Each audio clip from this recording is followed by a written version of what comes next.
In the digital age, we've witnessed the rapid evolution of storage media, from floppy disks to CDs, DVDs, and Blu-rays. These optical disks have played a crucial role in preserving and disseminating information, entertainment, and data. However, there is a hidden enemy lurking within these seemingly durable disks: disk rot. Disk rot is a perplexing and persistent issue that affects optical media, causing gradual degradation and data loss. In this video, I'm going to delve into the phenomenon of disk rot, its causes, consequences, and potential solutions.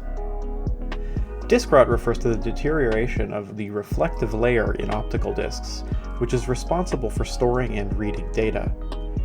It can manifest in various forms, including visible damage to the disk's surface, the appearance of dark spots, and a breakdown in the reflective layer itself.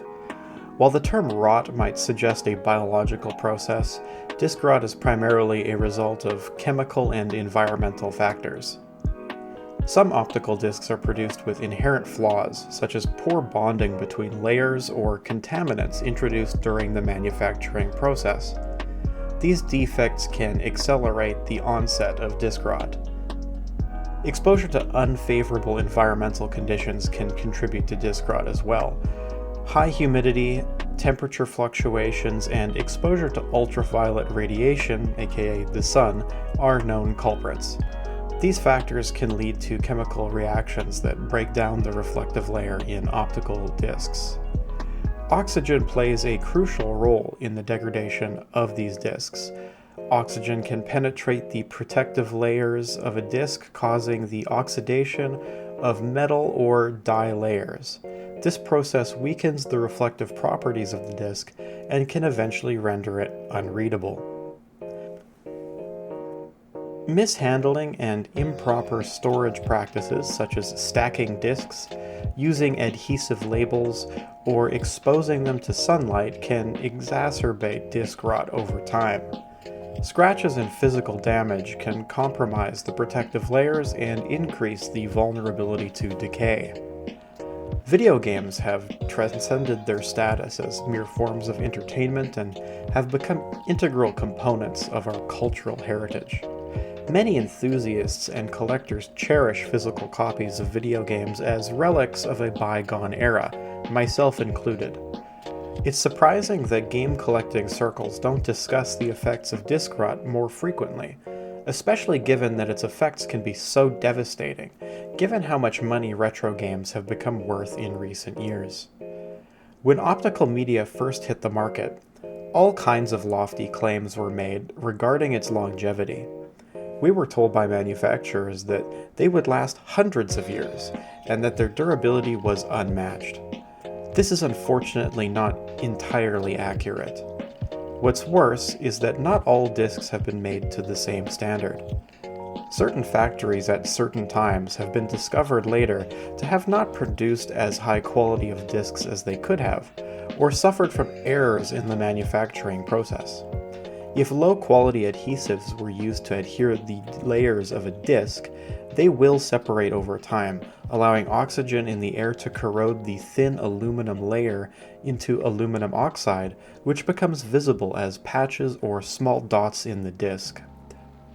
Early laser discs weren't made properly. The adhesive used contained impurities that were able to penetrate the lacquer seal layer and chemically attack the metallized reflective aluminum layer, altering its reflective characteristics, which, in turn, deteriorated the recorded signal. Laser disc enthusiasts commonly refer to this as laser rot. HD DVDs are also notable for their unusually high rate of disk rot, especially those produced by Warner Brothers between 2006 and 2008. Many collectors of HD DVDs have shared their unfortunate results, with most reporting a rot rate of above 50% of their discs. This is clearly a result of subpar manufacturing and not just environmental factors. Possibly the most well-documented instance of widespread disk rot in the gaming world is for the GameCube version of Metal Gear Solid: The Twin Snakes. This title is oddly more susceptible to both disk rot and label cracking/peeling than seemingly any other game, at least that I've heard of.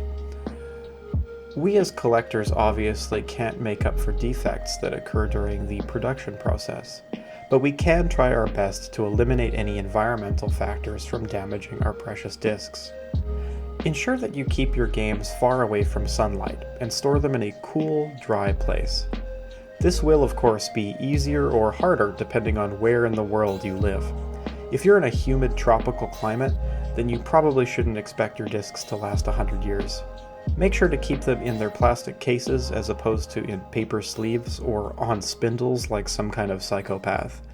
Handle them with care to avoid any scratching, and if you do need to clean one, be extremely cautious of what you use, aka no harsh chemicals or abrasive materials. The emergence of disk rot in video game collections serves as a sobering reminder of the ephemeral nature of physical media.